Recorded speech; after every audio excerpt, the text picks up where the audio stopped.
सत्याग्रह के जो अपने देश में जनक थे महात्मा गांधी जी, उनका ये बहुत ही परम प्रिय प्रार्थना थी उनकी, रघुपति राघव राजा राम पतित पावन सीताराम ईश्वर अल्लाह तेरो नाम। ये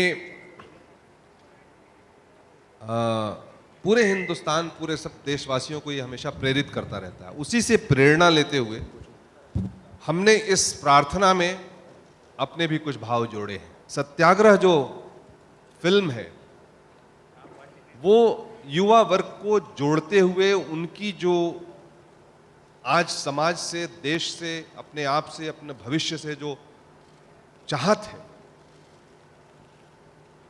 उसको ये जोड़ता है। तो उनकी बात भी करनी होगी और वो प्रार्थना जो है, और ईश्वर की प्रार्थना में तो नए नए शब्द, नए नए भाव जुड़ते ही रहते हैं, वही कोशिश की गई है। रघुपति राघव राजा राम का जो मंत्र है वो वही है, जैसे का तैसा है। उसके आगे और पीछे लिखा गया है और नया लिखा गया है कि कल तक धीरज मांगा था प्रभु, अब धीरज मत देना, सहते जाएं, इतना बल भी मत देना, उठकर करने हैं कुछ काम रघुपति राघव राजा राम। और उसके साथ कुछ और भाव हैं जो इस फिल्म में कहने की कोशिश की गई है, जो प्रकाश जी फिल्म के माध्यम से कहने की कोशिश कर रहे हैं और मैं इस गीत के माध्यम से कहने की कोशिश कर रहा हूँ। The director's concept, keeping in mind the story. The story is about a father and a son. A father that has lost his son and a son that is in search of a father. And within that story, there are incidents which inspire a section of the film to be devoted to a movement of unrest, of dissatisfaction, of needs that are not being complied with. And within that story, it was felt that Raghupati Raghav Raja Ram was an apt moment, an apt song, written so beautifully by Prasunji, to be played.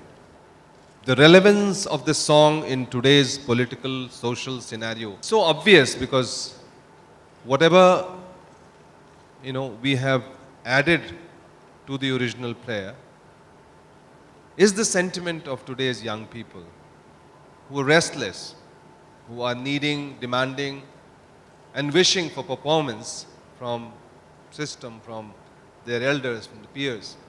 And that exactly is what we are trying to say through this song.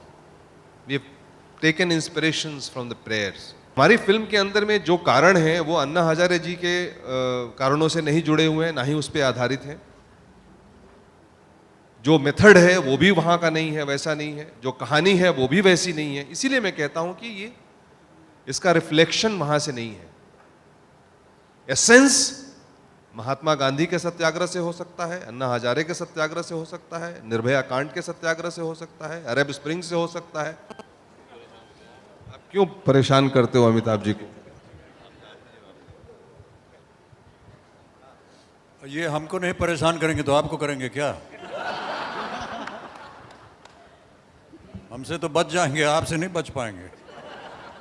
बहुत ही अलग किरदार है। I think प्रकाश जब भी मुझे कुछ भी देते हैं करने के लिए बहुत ही अलग किस्म का काम देते हैं तो बहुत मज़ा आता है।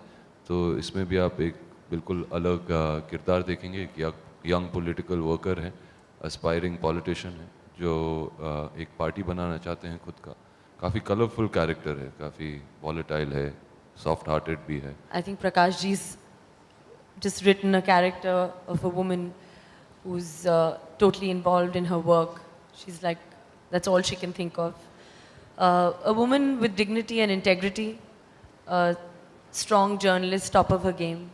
That's the kind of woman she is in the film. Expect that people will get entertained, people will get engaged, and people will feel satisfied after seeing this film, that it is their money's worth. निवासी हैं, सबके मन के अंदर ये रघुपति राघव राजा राम बसा हुआ है। यही नहीं, और बहुत से भी गाने हैं जो स्वतंत्रता के समय हम सुना करते थे, गाया जाता था, चाहे वो वैष्णव जन हो या सारे जहाँ से अच्छा हो। ये सब हमारी रगों के अंदर हैं और जितनी भावना ये हमारी फिल्म में पैदा करते हैं उतनी भावना आपके और हमारे मन में भी पैदा होगी।